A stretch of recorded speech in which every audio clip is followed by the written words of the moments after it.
Hi bro. Hi. Thandel cinema రాబోతుంది, అసలు ఎలా ఉండబోతుంది, అసలు ఇట్టా ఫట్టా అని చాలా మంది అడుగుతున్నారు.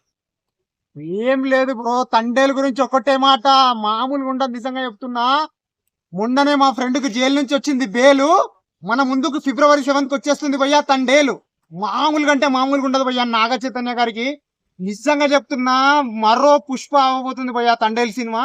వేరే లెవెల్ అంటే వేరే లెవెల్, లవ్ స్టోరీ వేరే లెవెల్ ఉండబోతుంది. ఆ సాయి పల్లవి గారి క్యారెక్టర్, మొన్న అమరాన్ సినిమాతో బ్లాక్ బస్టర్ కొట్టిన సాయి పల్లవి గారు ఈ తండేల్ సినిమాతో ఇండస్ట్రీ హిట్ కొట్టబోతున్నారు. ఇండస్ట్రీ బాక్స్ బద్దలు కొట్టబోతున్నారు. పాన్ ఇండియా లెవెల్లో స్టార్ కాబోతున్నారు నాగ చైతన్య గారు అని చెప్పి పక్కాగా చెప్పొచ్చు భయ్యా, కన్ఫర్మ్ గా చెప్పొచ్చుకోబోయా. ఇప్పుడు దాకైతే చెప్తున్నా, ఇప్పటి వరకు నాగ చైతన్య గారికి 100 crores సినిమా రాలేదు కదా, ఈ సినిమాతో 200-300 crores పక్కా భయ్యా. అంత కరెక్ట్ గా ఎలా చెప్తున్నారు భయ్యా? నిజంగా చెప్తున్నా భయ్యా, సినిమాలో కాన్సెప్ట్ ఉంది, స్టోరీ ఉంది, శ్రీకాకుళం యాస ఉంది. నిజంగా చెప్తున్నా, నేను హైదరాబాద్ వాసిని అయినప్పటికీ ఆ యాస, ఆ బొజ్జి తల్లి సాంగ్, ఆ కాన్సెప్ట్, ఆ ట్రైలర్ చూసిన తర్వాత మతెక్కిపోతుంది భయ్యా.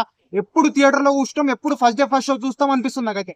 చాలా మంది రాజమండ్రి ఇది కాదు, ఆ బేస్ వేరే మార్చారు అంటున్నారు. వాళ్ళకి చెప్పే సమాధానం చెప్పేది ఏంది లేదు భయ్యా. నిజంగా చెప్తున్నా, నాగ చైతన్యకి ఈసారి super hit block buster cinema hit పడ్డది.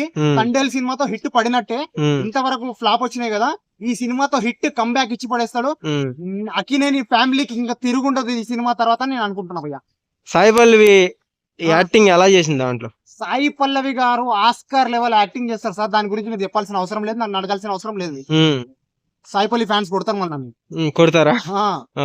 అయితే సినిమా హిట్ అంటావు? సినిమా హిట్ భయ్యా, నిజంగా చెప్తున్నా. నిజంగా వేరే లెవెల్ ఉండబోతుంది సినిమా. చూసి షాక్ అయిపోతావు నువ్వు. అసలు ఈ సినిమా ఎందుకు చూడాలి? తండేల్ టైటిల్ తండేల్ సినిమా ఎందుకు చూడాలంటే, ఒక ప్యూర్ జరిగిన లవ్ స్టోరీ సినిమా, ఒక మంచి కాన్సెప్ట్ లో కాలర్ ఎగిరేసుకునే విధంగా సినిమాని తీసిందని చెప్పి డైరెక్టర్ గారు చెప్తున్నారు. కాబట్టి ఆ సినిమాని పక్కా చూసి ఆదరించాలని నేను ఆశిస్తాను. అంతే అంటావు? అంతే. చాలా మంది కూడా కొంచెం నెగిటివ్ అయ్యిద్ది, ఎందుకంటే కొంచెం మొన్నటిదాకా లవ్, పెళ్లి ఇవి కొంచెం జరిగినాయి కదా. లేదు, అదే పాజిటివిటీ, అదే సినిమా పెళ్లి చేసుకున్నాడు అని ఒక రేంజ్, అరే ఫోకస్, మీడియా ఫోకస్ అన్ని పెరిగి సినిమా రిలీజ్ అవుతుందన్న ఒక ఎక్స్పెక్టేషన్స్ పెరిగి సినిమాకి హైప్ వచ్చి cinema block buster industry hit అవుతుంది. ఓకే, థ్యాంక్ యూ భయ్యా.